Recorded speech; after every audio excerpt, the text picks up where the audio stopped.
आज आपण मस्तपैकी रोटी करूया। रोज पोळी भाकरी खाऊन कंटाळा आलाय, चला रोटी करूया आज।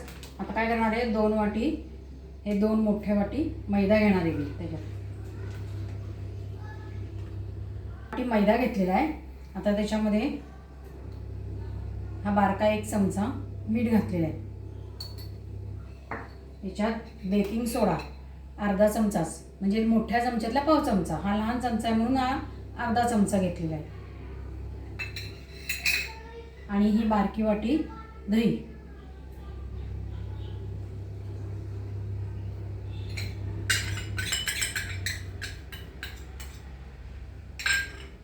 हे सगळं मिक्स करून मळून घेते मी। हा आपला असा गोळा छान मऊ करून झालेला आहे। ह्याला तेल लावायचं आणि 5 मिनिटं झाकून ठेवायचं आहे। कणकीचा घेतलेला आहे म्हणजे मैद्याचा। आता त्याला तुम्हाला ज्या आकारात हवे त्या आकारात त्याला लांबडा नाही तर गोल करून घ्या। त्याच्यावरती थोडे तेल टाकून पुन्हा एकदा लाटून घ्या।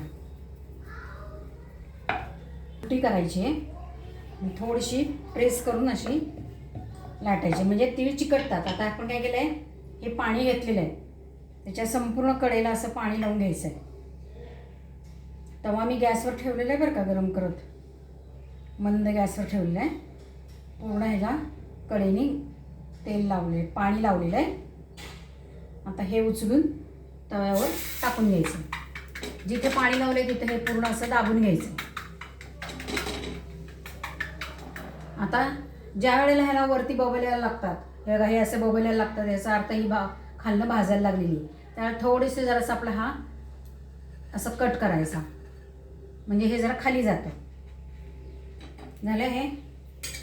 आता आपण हा तवा उलटा करून घ्यायचा, अलगद हळू करायचा आणि थोडासा गॅस वाढवायचा आहे। खालनं हे अशा पद्धतीने ही संपूर्ण भाजून घ्यायची। आता ही आपली पूर्ण भाजून झालेली आहे, छानपैकी तिळे भाजले गेलेत आणि रोटी भाजली गेलेली, बघा सहज निघतं। आता हे पूर्ण भाजली गेलेली आहे।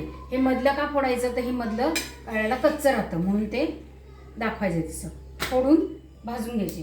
आता काय करायचं, गॅस कमी करून घ्यायचा आहे आणि ह्याच्यामध्ये बटर घेतलेलं आहे मी, अमूल बटर आणि लसूण आणि कोथिंबीर ह्याचं मिश्रण तयार करून घेतलेलं आहे। आता हे संपूर्ण मी ह्याच्यावर लावून घेते।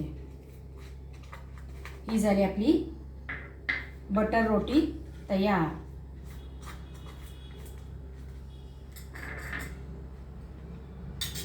दाखवते तुम्हाला, हे बघा अशा 2 बटर रोट्या तयार झालेल्या आहेत। असंच घरच्या घरी करायचं चांगलं आणि खायचं आणि मस्त राहायचं। लाईक, शेअर आणि सबस्क्राईब करायचं।